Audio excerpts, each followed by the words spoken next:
৩৫ বছর পর পুকুরের জলে ভেসে উঠল হঠাৎ করে চড়ক গাছ। মানুষজনের মধ্যে ব্যাপক চাঞ্চল্য। ত্রিপুরা উত্তর জেলার দেওছড়া এলাকায় হঠাৎ করেই পুকুরে ভেসে উঠেছে একটি চড়ক গাছ। এই ঘটনা ৩৫ বছর পর ঘটায় গোটা এলাকায় মানুষজনের মধ্যে ব্যাপক চাঞ্চল্যের সৃষ্টি হয়েছে। স্থানীয় বাসিন্দারা জানিয়েছেন, এই গ্রামের এক ব্যক্তি পুকুরে মাছ ধরার সময় আচমকা পুকুরের জলে একটি গাছ দেখতে পান। পরবর্তীতে গাছটিকে টান দিয়ে দেখতে পান বহু পুরাতন চড়ক গাছ। চড়ক গাছটি জলের উপর ভেসে ওঠে।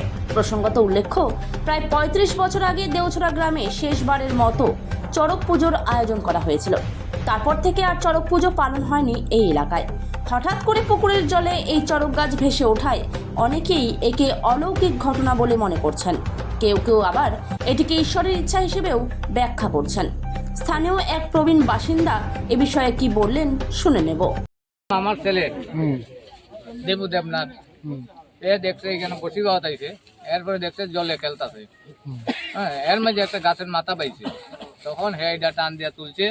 হ্যাঁ, ভাব দেখিতা যে একটা গাছের তোমরা যখন তিনি লাকটি করলাম, আর যখন টান দিছে দেখছে সড়ক গাছ। হ্যাঁ, এরপরে হে বক্তি দিয়া গেছে গিয়া। হ্যাঁ, যাওয়ার পরে বাড়িতে কইছে। এরপরে আমরা এ দেখছি, এরপরে তা আমি টিলা তো গিয়া জানাইছি। হ্যাঁ, এরপরে তারা আইসে রাত্রে আইয়া দিবাস মানে পান বাটা দিছে। আচ্ছা, এরপরে আজকে আমরা এখানে একটু পূজা দিছি, যেহেতু আমার ছেলের সাথে দেখা হয়েছে। হ্যাঁ, আমরা একটু পূজা দিছি।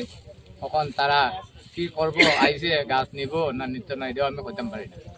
না, এখন তো এখানে কি প্রত্যেক বছর এখানে গাছ পাওয়া যায়? না, এই প্রথমবার। এখানে আগে কিন্তু ধরেন ৩৫ বছর ৩৬ বছর 40। হ্যাঁ, এর আগে আমরাই 3বার পূজা করছি, 4জন মানুষ খারুইয়া।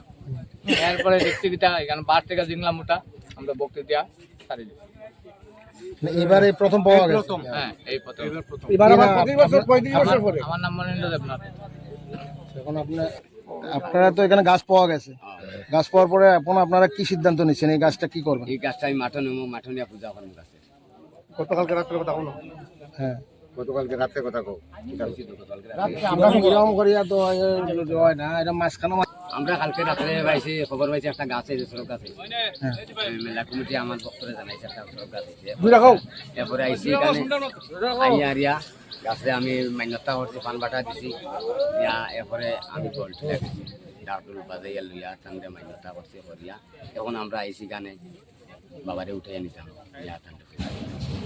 এর আগে কি কোনো বছর এখানে গাছ পাওয়া গেছে? না, আর মিলছে না, এটা আর মিলছে না। আজকে আমার বয়স 55 বয়স হইয়া সারছে, কিন্তু এই দুই নদীতে আমি এরকম ভয়ঙ্কর গাছ আমি পাইছি না। আমার জীবনের প্রথম আজকে পাইলাম। এখন আপনারা কি করবেন এই গাছে? গাছের পূজা দিব। কমিটির মধ্যে কে কি তা কইছে?